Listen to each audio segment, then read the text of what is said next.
قرآن حکیم، سیرت النبی صلی اللہ علیہ وآلہ وسلم، احادیث مبارکہ، فقہی مسائل کا بیان اور بہت کچھ انشاءاللہ تعالی جید علماء کرام کے ساتھ۔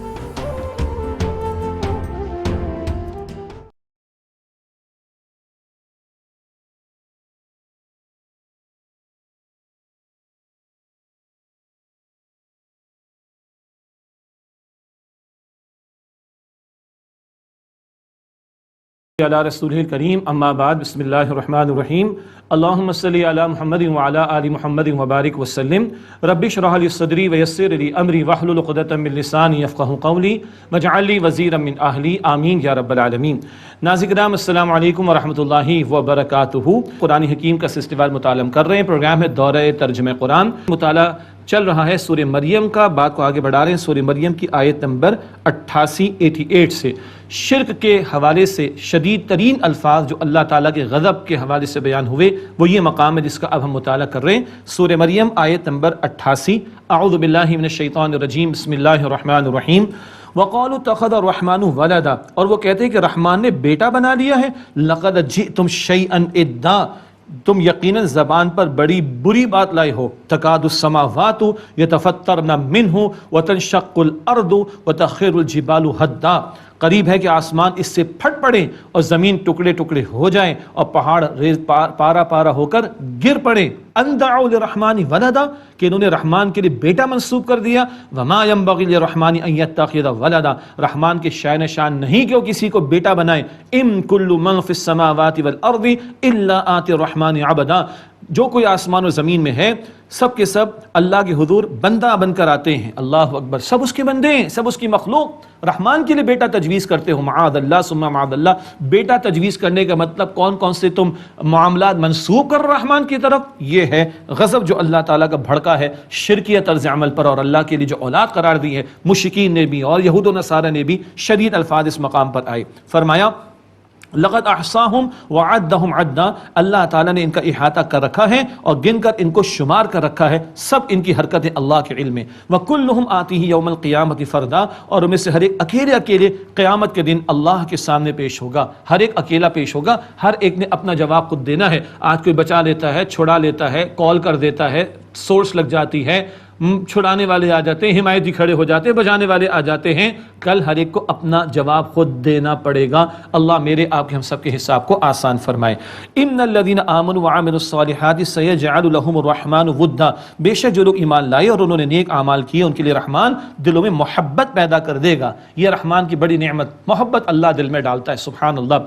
حدیث مبارک ہے بخاری شریف میں، اللہ جب بندے سے محبت فرماتا ہے، اللہ بندے سے محبت کا فرماتا ہے جب بندہ اللہ سے محبت کرے، بندہ اللہ کی اطاعت پر آئے، اللہ کی نافرمانی کو چھوڑے تو اللہ محبت کرے گا، اتباع رسول کا اہتمام کرے بندہ تو اللہ محبت فرمائے گا صلی اللہ علیہ وسلم۔ سورہ آل عمران آیت نمبر 31 میں یہ بات آتی ہے۔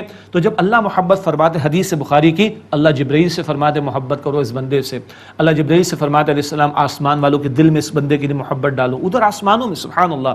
اللہ فرماتے جبرائیل کو زمین والوں کے دل میں ڈالو، اس بندے سے محبت کرے، اللہ اکبر کبیرہ۔ یہ کچھ اور ہی معاملات ہیں نا، وہ قرآن وہی تو بتا رہے ہیں، تم ادھر اللہ کی ہو رہو، اللہ کہاں کہاں سے تمہارے لیے محبتیں پیدا فرما دے گا، سبحان اللہ۔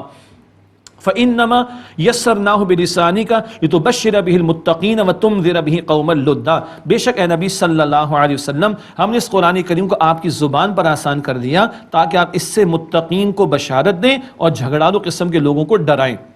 قرآن حضور کی زبان کے ذریعے آسان ہوا، حضور کے ذریعے اس کی تشریح ہمیں ملی، اس بات کی طرف بھی توجہ، اور حضور کی زبان عربی تو عربی زبان کی طرف بھی توجہ، اللہ ہمیں توفیق عطا فرمائے۔ ہم اردو بولنے سمجھنے والوں کے لیے میں دعوے سے کہتا ہوں آسان ترین زبان عربی زبان ہے، تفصیل کا موقع نہیں۔ اس قرآن کے ذریعے بشارت دے متقین کو خوشخبری جنت کی، اور جھگڑالو قسم کے لوگوں کو ڈرایا جائے گا اللہ کی پکڑ، اللہ کے عذاب سے، جہنم سے۔ قرآن کے ذریعے بشارت، قرآن کے ذریعے انذار، قرآن کے ذریعے دعوت، قرآن کے ذریعے تبلیغ، قرآن کے ذریعے تزکیہ، قرآن کے ذریعے جہاد مکی دور کا، قرآن کے ذریعے اقامت دین کی جد و جہد کی جماعت کی تیاری، یہ مستقل عمل قرآن حکیم کے ذریعے سے۔ وَكَمْ أَهْلَكْنَا قَبْلَهُمْ مِنْ قَرْنٍ، اور ان سے قبل ہم نے کتنے گروہ کو ہلاک کر ڈالا۔ هَلْ تُحِسُّ مِنْهُمْ مِنْ أَحَدٍ أَوْ تَسْمَعُ لَهُمْ رِكْزًا، کیا آپ ان میں سے کسی کو دیکھتے ہیں یا ان کی آہٹ بھی سنتے ہیں؟ قرآن پاک کے انکار کرنے والوں کو آج سمجھایا جا رہا ہے، پچھلوں کے انکار کرنے والوں کی روش کو دیکھ لو، ان کا انجام کیا ہوا، مٹا دیا۔ کوئی نظر آتا ہے؟ نہیں۔ کسی کی آہٹ سنتے ہو؟ نہیں۔ تو انکار حق کرنے والے اللہ کی پکڑ میں مبتلا کیے گئے، اور آئندہ آنے والے جو انکار کرنے والے ہیں ان کو اللہ تعالیٰ کی پکڑ سے متنبع ان الفاظ کے ذریعے سے بھی کیا جا رہا ہے۔ سورہ مریم کے بعد سورہ طٰہٰ ہے، مکی صورت ہے، اور اس میں تفصیل سے موسیٰ علیہ السلام کا قصہ آئے گا، لیکن ہم قصہ پڑھیں گے تو کچھ باتیں پہلے پڑھ آئے ہیں، بس اشارہ ہو جائے گا، اور کچھ باتیں بعد میں آئیں گی، پھر کہوں گا کہ وہ بعد میں آئیں گی، لیکن دیانتداری سے کہہ رہے ہیں جو بعد میں آئیں گی وہ بعد میں آئیں گی، جو پہلے آ چکی ان کا اشارہ کر دیں گے انشاءاللہ۔ اور یہ تمام باتیں مختصر انداز میں جو ہم شروع سے کہتے آ رہے ہیں کہ آئندہ آئیں گی، وہ آتی چلی جائیں گی۔ بارہ موسیٰ علیہ السلام کا قدر تفصیل سے واقعہ آیت نمبر 9 سے لے کے تقریباً آیت نمبر 98 تک آئے گا، پھر قیامت کا برپا ہونا، اور آخر میں بڑی اہم ہدایات نبی علیہ السلام کے ذریعے امت کو عطا کی جائیں گی، ان کا ذکر آپ کے سامنے رکھیں گے۔ مکی صورت ہے سورہ طٰہٰ بھی، اور اسی کی ابتدائی آیات کو سنا تھا سیدنا عمر رضی اللہ عنہ، ان کا قبول اسلام کا واقعہ، بہن ان کا نام فاطمہ بنت خطاب، اور بہن نے کچھ ان کی مار پیٹ بھی برداشت کی، پھر کہا اچھا تم کیا سن رہے تھے بھی بتاؤ، کہا نہیں عمر آپ غسل کر کے آئیے پھر بتائیں گے، پھر قرآن سنایا اور سورہ طٰہٰ انہوں نے سنی، اور سیدنا عمر کی کایا پلٹ گئی، پیچھے تسلسل ہے، یہ آیات بھی انہوں نے سنی تھی، ابتدائی آیات، اور ایک آیت آگے ذکر بھی آ جائے گا کہ اس میں بڑا توحید کا جامع بیان ہمارے سامنے آئے گا انشاءاللہ۔ سورہ طٰہٰ، بسم اللہ الرحمن الرحیم۔ طٰہٰ یہ حروف مقطعات، ان کا ترجمہ نہیں کیا جائے گا۔ ما انزلنا علیک القرآن لتشقی، ہم نے یہ قرآن اے نبی علیہ السلام آپ پر اس لیے نازل نہیں فرمایا کہ آپ مشقت میں پڑ جائیں، ایک ترجمہ مشقت کا کیا گیا، حضور بہت محنت کرتے، سورہ کہف ہم نے پڑھا کہ آپ اپنی جان کو گھلا دیں گے ان کے پیچھے کہ ایمان نہیں لاتے، اللہ اکبر۔ اور تشقی، اس کا ایک اور مفہوم بیان کیا گیا، قرآن اس لیے نازل نہیں ہوا کہ آپ ناکام ہو جائیں، تسلی آ رہی، اللہ کو کامیابی دے گا، یہ وقتی جو مخالفتیں ان سے آپ پریشان نہ ہوئیے گا، اور حضور کے ذریعے ایمان والوں کو تسلی، قرآن پاک اس لیے نہیں ہے کہ تم ناکام ہو جاؤ ایمان والوں، اللہ تمہاری مدد فرمائے گا۔ فرمایا الا تذکرۃ لمن یخشی، مگر یہ اس کے لیے ہے جو اس کے لیے نصیحت ہے جو ڈرتا ہے، جس کے دل میں طلب و تڑپ ہوگی، آخرت کی فکر ہوگی، جو کل کی جواب دہی کا احساس رکھے گا، قرآن پاک سے اس کو نصیحت ملے گی۔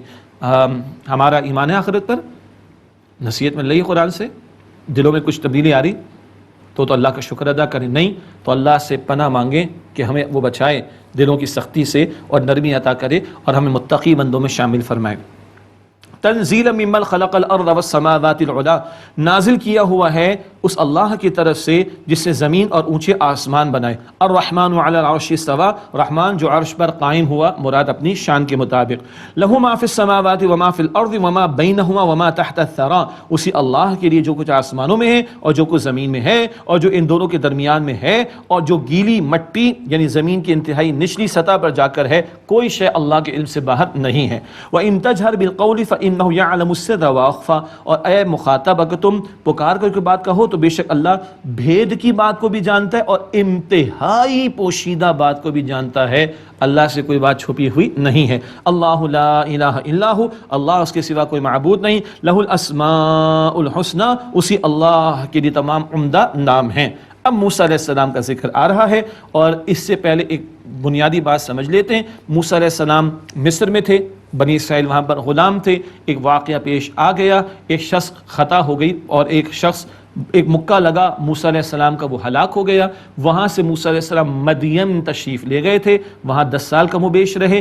یہ باتیں آئیں گی سورہ قصص میں بعد میں انشاءاللہ، ٹھیک ہے، یہ باتیں سورہ قصص میں بعد میں آئیں گی۔ مدین سے واپس آ رہے اپنی اہلیہ کے ساتھ، اظہار نبوت ہوگا، معجزات عطا ہوں گے، یہ بات اب یہاں پر آ رہی ہے، اور آئندہ بھی یہ باتیں آئیں گی تو ہم کہیں گے پہلے آ چکی، اور مصر کے واقعات وہاں سے مدین جانا یہ سورۃ القصص میں آئے گا، وہاں بتا دیں گے، اب یہ بات یہاں پر آ گئی ہے۔ فرمایا وَهَلْ أَتَاكَ حَدِيثُ مُوسَىٰ، اور کیا آپ کے پاس موسیٰ علیہ السلام کی خبر آئی، إِذْ رَأَىٰ نَارًا فَقَالَ لِأَهْلِهِمْ كُثُوا إِنِّي آنَسْتُ نَارًا، جب انہوں نے آگ دیکھی تو اپنے گھر والوں سے کہا، یعنی زوجہ سے، کہ آپ ٹھہرو، بے شک میں نے دیکھی ہے آگ، لعلی آتیکم منھا بقبس او اجید علی النار ھدی، شاید کہ میں تمہارے پاس اس سے کچھ چنگاری لے آؤں یا میں آگ کے راستے کا پتہ پالوں، ممکن ہے شدید سردی ہو تو کچھ حرارت مل جائے گی تاپنے سیکنے کے لیے، اور کوئی راستہ آگ جلدی ہو سکتے کو موجود ہو تو راستے کا بھی تعین ہو جائے گا۔ فلما اتاھا نودی یا موسیٰ، پس جب وہاں آئے تو آواز دی گئی، اے موسیٰ، انی انا ربک فاخلع نعلی، بے شک میں ہی تمہارا رب ہوں، پس اپنی جوتیاں اتار لو، انک بالوادی المقدس طویٰ، بے شک تم طویٰ کے پاکیزہ میدان میں ہو۔ یہ ایک ادب کا ذکر بھی، جوتیاں اتار لینا، اللہ پکار رہا ہے اور اللہ کلام کر رہا ہے، اسی لیے موسیٰ علیہ السلام کو کلیم اللہ بھی کہا جاتا ہے کہ اسے اللہ نے کلام فرمایا۔ وَأَنَا اخْتَرْتُكَ فَاسْتَمِعْ لِمَا يُوحَىٰ، اور میں نے تمہیں پسند کر لیا ہے، بس جو وحی کی جائے اسے توجہ سے سنو۔ اننی انا اللہ لا الہ الا انا فاعبدنی واقم الصلاۃ لذکری، بے شک میں ہی اللہ ہوں، میرے سوا کوئی معبود نہیں، بس میری عبادت کرو اور میری یاد کے لیے نماز قائم کرو۔ اس میں ایک نہیں 5 مرتبہ اللہ کی انا کا ذکر آیا، ایک انا انسان کی چھوٹی سی، ایک انا اللہ کی، the big I am of the almighty Allah سبحانہ وتعالی، انائے کبیر اللہ کی، اس کا 5 مرتبہ ذکر ہے۔ اور نماز کیا ہے؟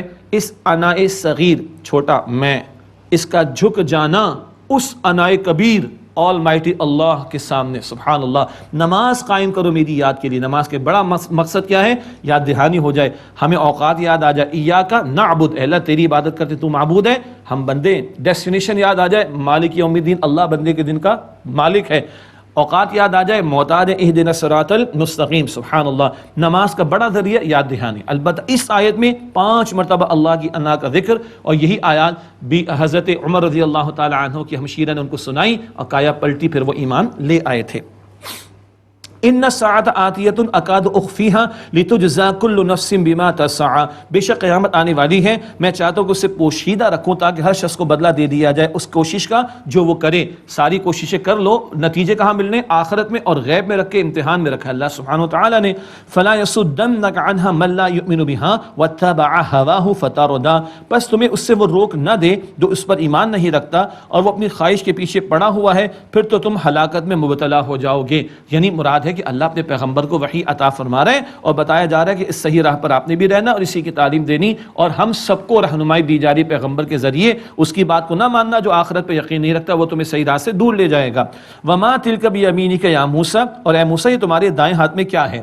آگے اس عصا کے کمالات آنے ہیں تو اللہ پہلے کنفرم کروا رہے موسیٰ علیہ السلام سے کہ ہاتھ میں عصا ہی ہے، یہ ظہور نبوت بھی ہے، اللہ تعالیٰ کلام کر رہا ہے، وحی کا آغاز ہو رہا ہے، اور یہ معجزات کا عطا کیے جانے کا معاملہ فرسٹ ٹائم ہے، تو اللہ تعالیٰ بتا رہے ہیں کہ آپ کو ہم کیا دے رہے ہیں۔ وما تلک بیمینک یا موسیٰ، اور اے موسیٰ تمہارے دائیں ہاتھ میں کیا ہے؟ قال ہی عصائی، عرض کی کہ اللہ یہ میرا عصا ہے، اتوکہ علیہا، میں اس پر ٹیک لگاتا ہوں، وہش بہا علی غنمی، اور اس سے پتے جھاڑتا ہوں اپنی بکریوں پر، ولی فیہا معارب اخری، اور اس میں اللہ میرے لیے اور بھی بہت سارے فائدے ہیں، سبحان اللہ۔ یہ اندازہ ہوا آپ کو کیا ہو رہا ہے؟ سادہ جواب تھا، اے اللہ میرے ہاتھ میں عصا ہے؟ نہیں، شوق ملاقات ہے، اللہ سے بات ہو رہی، سبحان اللہ، اللہ میرا عصا ہے، میں اس پر ٹیک لگاتا ہوں، اپنی بکریوں کے لیے پتے جھاڑتا ہوں، اور اللہ اس میں میرے اور بھی بہت سارے فائدے ہیں۔ یہ بات کو پرولونگ کر رہے ہیں موسیٰ علیہ السلام۔ کس سے باتیں ہو رہی؟ اللہ سے، تو اللہ سے ملاقات تو طویل ہونی چاہیے نا۔ اللہ اکبر کبیرہ۔ آج کس سے باتیں ہوتی ہیں؟ اسمارٹ فون بھی کہتے ہیں کہ بھائی تم 6 گھنٹے اسکرین پر بیٹھے رہے ہو، بند کر لو تھوڑا، اس کو آرام کر لو، یس اور نو؟ اللہ سے کتنی باتیں کرتے ہیں ہم؟ جی جواب تو اللہ عصا ہے، لیکن بات کو پرولونگ کیا شوق ملاقات میں موسیٰ علیہ السلام نے۔ اچھا کلیئرٹی ہے نا، ہاتھ میں موسیٰ کیا ہے؟ عصا۔ دیکھیے آگے اللہ فرما رہے ہیں، قال القیہا یا موسیٰ، اللہ نے فرمایا کہ موسیٰ اسے زمین پر ڈال دو، فالقاہا فاذا ہی حیۃ تسعی، انہوں نے ڈال دیا تو اچانک وہ دوڑتا ہوا سانپ بن گیا۔ اچھا ایک بات نوٹ کیجئے گا، کبھی قرآن کہتا ہے اژدہا، کبھی قرآن کہتا ہے سانپ، یہ کیا بات ہو گئی؟ تو بڑی موزے کی بات ہے کہ وہ اپنی جسامت اور سائز میں اژدہے کی طرح مگر اپنی اسپیڈ میں سانپ کی طرح، سبحان اللہ۔ جسامت بڑی تو اسپیڈ تو نہیں ہوتی، لیکن نہیں، یہ موضوعاتی طور پر ہوگا معاملہ، اژدہے کی مانند جسامت ہے اور اسپیڈ سانپ کی طرح ہے۔ یہ عطا ہو رہا ہے اللہ کی طرف سے معجزہ موسیٰ علیہ السلام کو۔ قال خذھا ولا تخف، اللہ نے فرمایا کہ اسے پکڑ لو، ڈرو مت۔ سنعیدھا سیرتھا الاولی، ہم جلد اسے اس کی پہلی حالت پر لوٹا دیں گے۔ وضمم یدک الی جناحک تخرج بیضاء من غیر سوء آیتن اخری، اور اپنا ہاتھ اپنی بغل میں لگا لو، وہ کسی عیب کے بغیر سفید چمکتا ہوا مراد روشن نکلے گا، یہ دوسری نشانی، روشن ہو جائے گا تمہارا ہاتھ، یہ عیب کے طور پر نہیں، نشانی کے طور پر ہوگا، سفید چمکتا روشن۔ لِنُرِيَكَ مِنْ آیَاتِنَا الْكُبْرَى، تاکہ اے موسیٰ ہم تمہیں دکھائیں اپنی بڑی نشانیوں میں سے۔ اذهب الى فرعون انه طغى، پس تم فرعون کی طرف جاؤ، بے شک وہ سرکش ہو گیا ہے۔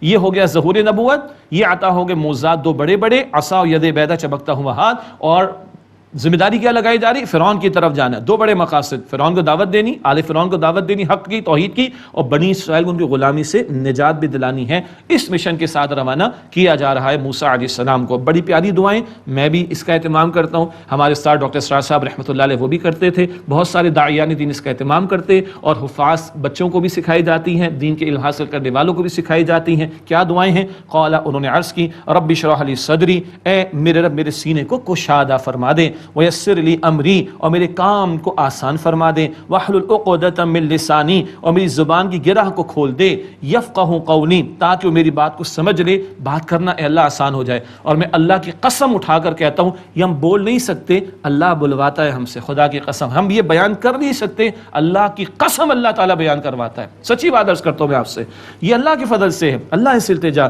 یفقہوا قولی، تاکہ وہ میری بات سمجھ لیں، واجعل لی وزیرا من اہلی، اور میرے لیے میرے خاندان میں سے میرا وزیر یعنی معاون مقرر کر دے، ہارون اخی، اے اللہ میرے بھائی ہارون کو، اشدد بہ ازری، اس سے میری قوت کو مضبوط کر دے، مل کر ہم تیرے دین کی دعوت کا کام کریں، واشرکہ فی امری، اور اسے شریک کر دے میرے کام میں، کئی نسبحک کثیرا، تاکہ ہم کثرت سے تیری تسبیح کریں، ونذکرک کثیرا، اور کثرت سے تو تیرا ذکر کریں، انک کنت بنا بصیرا، بے شک تو ہمیں خوب دیکھتا ہے۔ یہ ہیں جو بڑی پیاری دعائیں آ رہی ہیں، یہ ہمیں اپنے معمولات میں شامل رکھنی چاہیے۔ اجتماعیت کی طرف بھی اشارہ، مل کر تیرا ذکر کریں گے، تیری تسبیح کریں گے، اور یہ مل کر تیرے دین کا کام کریں گے۔ قال قد اوتیت سؤلک یا موسیٰ، اللہ تعالیٰ نے فرمایا کہ موسیٰ جو تم نے مانگا وہ تمہیں عطا کر دیا گیا۔ وَلَقَدْ مَنَنَّا عَلَيْكَ مَرَّةً أُخْرَى، اور یقیناً ہم تم پر ایک اور مرتبہ بھی احسان کیا تھا۔ اِذْ أَوْحَيْنَا إِلَىٰ أُمِّكَ مَا يُوحَىٰ، جبکہ ہم نے تمہاری والدہ کو الہام کیا جو الہام کرنا تھا۔ اب یہ ایک اور واقعہ آ گیا، اس کی زیادہ تفصیل بھی سورہ قصص میں آئے گی انشاءاللہ، یہاں تھوڑی سی بات ہے کر رہے ہیں انشاءاللہ، لیکن زیادہ تفصیل یہ ابتدائی واقعات ہیں۔ جب موسیٰ علیہ السلام کی پیدائش کا موقع تھا تو اس وقت بھی فرعون نے اعلان کیا تھا کہ لڑکے جو ہیں قتل کیے جائیں گے، پڑھ آئے تو والدہ نے صندوق میں ڈالا، اللہ نے دل میں بات ڈالی الہام، اور پھر اللہ تعالیٰ نے موسیٰ علیہ السلام کی حفاظت فرمائی۔ وہ تفصیل سورہ قصص میں، تھوڑی سی وضاحت یہاں پر ہے۔ اذ اوحینا الی امک ما یوحی، اور ہم نے تمہاری والدہ کو الہام کیا جو الہام کرنا چاہا، ان اقذفی فی التابوت فاقذفی فی الیم فلیلقہ الیم بالساحل، کہ تم اسے صندوق میں ڈال دینا، یعنی موسیٰ کو علیہ السلام اس صندوق کو دریا میں ڈال دینا، پھر دریا اسے ساحل پر ڈال دے گا، یاخذہ عدو لی وعدو لنا، میرا اور اس کا دشمن اس کو لے لے گا۔ مراد ہے کہ فرعون کے گھر والوں نے وہ صندوق کھلوا لیا، بچہ آ گیا، بی بی آسیہ ہیں فرعون کی بیوی، وہ تو نیک خاتون، آگے ذکر بھی آئے گا انشاءاللہ تعالی، اور سورہ ممتحنہ میں سورہ 28 پارے کی سورہ تحریم میں 28 پارے کی آخری صورت میں بھی ذکر آئے گا انشاءاللہ تعالی، لیکن یہاں ذکر کیا ہے؟ میرا اللہ فرماتا ہے میرا اور اس کا دشمن اس کو لے لے گا۔ مراد یہ ہے فرعون اللہ کا بھی دشمن، اور کس کا؟ موسیٰ علیہ السلام کا۔ مراد یہ ہے کہ ان کی والدہ کے دل میں بات ڈالی گئی کہ صندوق کے حوالے کر دیں، اور یہ صندوق پہنچے گا محل میں۔ وَأَلْقَيْتُ عَلَيْكَ مَحَبَّةً مِّنِّي، اور میں نے تم پر محبت اپنی طرف سے ڈال دی۔ مراد یہ ہے موسیٰ مخلوق کے دل میں تمہارے لیے محبت کا جذبہ ڈال دیا۔ وَلِتُصْنَعَ عَلَىٰ عَيْنِي، اور تاکہ تم میری نگرانی میں پرورش پاؤ۔ اِذْ تَمْشِي أُخْتُكَ فَتَقُولُ هَلْ أَدُلُّكُمْ عَلَىٰ مَن يَكْفُلُ، یاد کرو جب تمہاری بہن چلتی چلی جا رہی تھی تو فرعون سے کہتی تھی کہ کیا میں تمہیں اس کا پتہ بتاؤں ان گھر والوں کا کہ جو اس کی پرورش کریں۔ فَرَجَعْنَاكَ إِلَىٰ أُمِّكَ كَيْ تَقَرَّ عَيْنُهَا وَلَا تَحْزَنْ، پھر ہم نے تمہیں اے موسیٰ تمہاری والدہ کی طرف لوٹا دیا تاکہ ان کی آنکھیں ٹھنڈی ہوں اور وہ غم نہ کریں۔ اللہ اکبر، یعنی صندوق کھلا، بچہ بڑا پیارا، بچے کو دودھ پیش کیا گیا، دودھ کسی کا قبول نہ ہوا، بہن پیچھے پیچھے والدہ کی ہدایت کے مطابق آئی، محل تک پہنچ گئی، کسی نے اس کو چیک بھی نہیں کیا، نہ شکل کو میچ کرنے کی کوشش کی، اچھا یہ دودھ قبول نہیں کر رہے، ہم بتائیں کون دودھ پلا سکتا ہے جی بتاؤ، بتایا گیا، والدہ آ گئی، والدہ نے دودھ پیش کیا، گواہی آ گئی جی والدہ ان خاتون کا دودھ قبول کر لیا گیا، بچہ والدہ کے پاس چلا گیا، اور ساری پرورش فرعون کے دربار کے اخراجات پر ہوئی ہے۔ اللہ اکبر کبیرہ، یہ باتیں تفصیل سے کہاں آئیں گی سورہ قصص میں انشاءاللہ۔ پھر مصر میں پروان چڑھے ہیں، حضرت موسیٰ علیہ علیہ السلام پھر کیا ہوا؟ وَقَتَلْتَ نَفْسًا فَنَجَّيْنَاكَ مِنَ الْغَمِّ، پھر اے موسیٰ تم نے ایک شخص کو بطور خطا قتل کر دیا تھا، بس ہم نے تمہیں غم سے نجات عطا فرمائی تھی۔ وَفَتَنَّاكَ فُتُونًا، اور ہم نے تمہیں کئی آزمائشوں سے آزمایا۔ فَلَبِثْتَ سِنِينَ فِي أَهْلِ مَدْيَنَ، پھر تم کئی برس مدین والوں میں ٹھہرے رہے، مدین کے علاقے میں۔ ثُمَّ جِئْتَ عَلَىٰ قَدَرٍ يَا موسیٰ، پھر اے موسیٰ تم وقت مقرر پر آ گئے ہو۔ یہ وہ تھوڑا واقعہ جو یہاں آیا تفسیر سے سورہ قصص، اور مدین سے اب واپسی، اور واپسی پر یہ ظہور نبوت اور معجزات کا عطا کرنا، اب اسی بات کا تسلسل آگے آ رہا ہے۔ وَاصْطَنَعْتُكَ لِنَفْسِي، اور اے موسیٰ میں نے تمہیں خاص اپنے لیے بنایا، یعنی چن لیا۔ اذهب أنت وأخوك بآياتي ولا تنيا في ذكري، تم اور تمہارے بھائی دونوں جاؤ میری نشانیوں کے ساتھ اور میرے ذکر میں سستی نہ کرنا۔ اذهبا إلى فرعون إنه طغى، تم دونوں فرعون کے پاس جاؤ بے شک وہ سرکش ہو گیا ہے۔ فقولا له قولا لينا، بس تم اس سے نرمی سے بات کرنا۔ لعله يتذكر أو يخشى، شاید وہ نصیحت حاصل کرے یا ڈر جائے۔ آداب دعوت بتائے جا رہے ہیں، اللہ کا ذکر دعوت کے عمل کے درمیان جاری رہے، اور نرمی سے بات کرنا۔ سبحان اللہ، فرعون سرکشی کی انتہا پر اور موسیٰ علیہ السلام حمیت دینی کی انتہا پر، جلال کی انتہا پر، مگر یہ بات نرمی سے کرنا، شاید وہ نصیحت حاصل کرے، ڈر جائے۔ یہ پہلو آج ہم جیسے لوگوں سے بھی اس میں کمی ہوتی ہے، اللہ ہماری کمی کو معاف فرمائے۔ دعوت کے مرحلے کے دوران میں نرمی کا پہلو بھی اس سے سامنے رہنا چاہیے، اور جہاں ضرورت ہو، موسیٰ علیہ السلام نے بھی ترکی بترکی کبھی جواب دیا، وہ اپنی جگہ پر ایک بات ہے، لیکن نرمی کا پہلو بھی سامنے رہنا چاہیے۔ قال ربنا اننا نخاف ان يفرط علينا او ان يطغى، ان دونوں نے عرض کی، موسیٰ اور ہارون علیہ السلام نے، اے ہمارے رب بے شک ہم ڈرتے ہیں کہ کہیں وہ ہم پر زیادتی نہ کرے یا حد سے نہ بڑھ جائے۔ قال لا تخافا انني معكما اسمع وارى، اللہ نے فرمایا کہ تم ڈرو نہیں، بے شک میں تم دونوں کے ساتھ ہوں، میں سنتا اور دیکھتا ہوں۔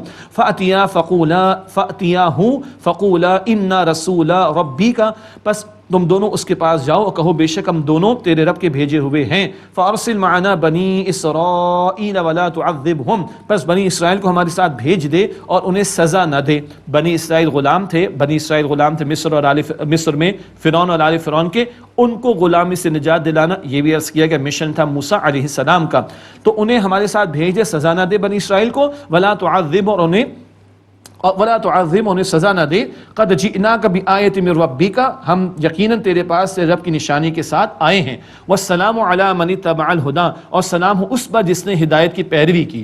یہ غیر مسلموں کو اگر سلام کرنا ہو نا تو اتنا بڑا سلام کر لینا چاہیے جو فرعون کو کیا تھا حضرت موسیٰ علیہ السلام نے۔ دعا ہے السلام علی من اتبع الہدی، 5 الفاظ، جی خاص سلام ہے، سلام اس پر ہو جس نے ہدایت کی پیروی کی۔ دعا دے رہے ہیں ہم، بیسکلی ہدایت کی دعا کر رہے ہیں۔ انا قد اوحی الینا ان العذاب علی من کذب وتولی، بے شک ہماری طرف وحی کی گئی کہ عذاب اس پر جس نے جھٹلایا اور منہ پھیرا۔ قال فمن ربکما یا موسیٰ، فرعون نے کہا کہ موسیٰ پس تمہارا رب کون ہے؟ قال ربنا الذی اعطى كل شيء خلقه ثم هدى، موسیٰ علیہ السلام فرمایا کہ ہمارا رب وہ ہے جس نے ہر شے کو اس کی اصلی شکل و صورت عطا فرمائی، پھر اس کی رہنمائی فرمائی، ہر شے کو بنایا اور اس کو زندگی گزارنے کا ڈھنگ سکھایا۔ قال فما بال القرون الاولى، اس سے کہا اچھا پچھلی جماعتوں کا کیا حال ہے جو ہمارے بڑے آبا و اجداد چلے گئے، ان کا کیا معاملہ ہے؟ قال علمها عند ربی فی کتاب، موسیٰ علیہ السلام نے فرمایا کہ اس کا علم تو میرے رب کے پاس کتاب میں ہے۔ لا یضل ربی ولا ینسى، نہ میرا رب چوکتا ہے اور نہ وہ بھولتا ہے۔ یہ بہت قیمتی جواب ہے، بہت توجہ کیجیے گا۔ فرعون کہتے ہیں نا، فرعون نے اس نے بھڑکانے کی کوشش کی، اچھا تم ہمیں دعوت دینے آؤ اور خالق کائنات کی بات کرتے ہو، ہمارے باپ دادا کا کیا ہوگا؟ وہ کہنا کیا چاہ رہے قوم کو سامنے، یہ کہیں گے کہ ہاں ان کا تو ہلاکت کا معاملہ ہے، اچھا دیکھو تمہارے باپ دادا کا دشمن آ گیا، استغفر اللہ۔ موسیٰ علیہ السلام اللہ کے پیغمبر ہے، دعوت کا اسلوب بتایا جا رہا ہے، بڑا پیارا جواب، بھائی اس کا علم میرے رب کے پاس کتاب میں ہے، کوئی فتویٰ نہیں دیا، کوئی پہنچایا نہیں جہنم میں، پہنچے تو پہنچے، لیکن اس طرح کی بات نہیں کی کہ اندر کی حمیت لوگوں کی جاگے اور دعوت سننے کو تیار نہ ہو۔ سبحان اللہ، ہمارے اسی طرح کے بہت سارے سوالات چلتے، میں کوئی مثال نہیں دینا چاہ رہا جس کی وجہ سے لوگوں کے ذہنوں کو پریشان کیا، فلاں کا کیا ہوگا، فلاں کا کیا ہوگا، بھائی اس کا علم اللہ کے پاس ہے، تم سوچو تمہارا کیا ہوگا، ہم سوچیں ہمارا کیا ہوگا، ہم اپنی قبر میں جواب دینے کے لیے تیار ہیں، قیامت کے ان کے سوالات کے لیے تیار ہیں، اف ناٹ تو سوال وہ کرو بھائی جس کا ہم سے تعلق ہو، ان باتوں میں کیوں بحثوں میں پڑھتے ہو جن سے ہم سے کوئی تعلق نہ ہو۔ یہ بڑا پیارا جواب ہے، علم عند ربی فی کتاب، اس کا علم میرے رب کے پاس کتاب میں ہے۔ لا یضل ربی ولا ینسى، میرا رب نہ چوکتا ہے اور نہ بھولتا ہے۔ الذی جعل لکم الارض مہدا وسلک لکم فیہا سبلا، وہ اللہ جس نے تمہاری زمین کو بچھونا بنایا اور تمہارے لیے اس میں راستے بنائے۔ وَأَنزَلَ مِنَ السَّمَاءِ مَاءً اور آسمان سے پانی برسایا فَأَخْرَجْنَا بِهِ أَزْوَاجًا مِّن نَبَاتٍ شَتَّىٰ پھر ہم نے اس سے سبزی کی مختلف اقسام نکالی کُلُوا وَارْعَوْا أَنْعَامَكُمْ تم کھاؤ اور اپنے مویشیوں کو چراؤ إِنَّ فِي ذَلِكَ لَآيَاتٍ لِأُولِي النُّهَىٰ بے شک اس میں عقل والوں کے لیے نشانیاں موجود ہیں۔ توحید کے دلائل کا ذکر کر کے فرعون اور آل فرعون کو بھی دعوت دی جا رہی ہے اور مختلف پیرایوں میں قرآن پاک مختلف پہلو ہمارے سامنے رکھ رہا ہے۔ منہا خلقناکم وفیہا نعیدکم ومنہا نخرجکم تارۃ اخری، اسی زمین سے مراد مٹی سے ہم نے تمہیں پیدا کیا اور اسی میں ہم تمہیں لوٹا دیں گے اور اسی سے ہم تمہیں دوبارہ نکالیں گے۔ یہ تین کہنے چاہیے مراحل ہیں، دنیا کی زندگی، پھر برزخ یا عالم قبر اور پھر آخرت کی زندگی۔ اسی زمین سے مٹی سے بنایا، اسی میں لوٹا دیں گے، اسی سے ہم تمہیں دوبارہ نکال لیں گے۔ وَلَقَدْ أَرَيْنَاهُ آيَاتِنَا كُلَّهَا فَكَذَّبَ وَأَبَىٰ اور ہم نے اس فرعون کو اپنی تمام نشانیاں دکھائیں تو اس نے جھٹلایا اور انکار کیا۔ قَالَ أَجِئْتَنَا لِتُخْرِجَنَا مِنْ أَرْضِنَا بِسِحْرِكَ يَا مُوسَىٰ، اس نے کہا کہ اے موسیٰ کیا تم ہمارے پاس آئے ہو کہ ہمیں اپنے جادو کے ذریعے ہماری زمین سے نکال دو؟ فَلَنَأْتِيَنَّكَ بِسِحْرٍ مِّثْلِهِ فَاجْعَلْ بَيْنَنَا وَبَيْنَكَ مَوْعِدًا، ہم تمہارے مقابلے میں پس ضرور اس جیسا ایک جادو لائیں گے، پس ہمارے اور اپنے درمیان ایک وقت کو مقرر کر لو۔ لا نخلفه نحن ولا انت مکانا سوا، کہ نہ ہم اس کے خلاف کریں اور نہ تم اس کے خلاف کرو اور ایک ہموار میدان میں مقابلہ ہوگا۔ قال موعدکم یوم الزینۃ وان یحشر الناس ضحیٰ، موسیٰ علیہ السلام نے فرمایا کہ تمہارے وعدے کا دن میلے کا دن ہے اور یہ کہ لوگ دن چڑھے جمع کیے جائیں۔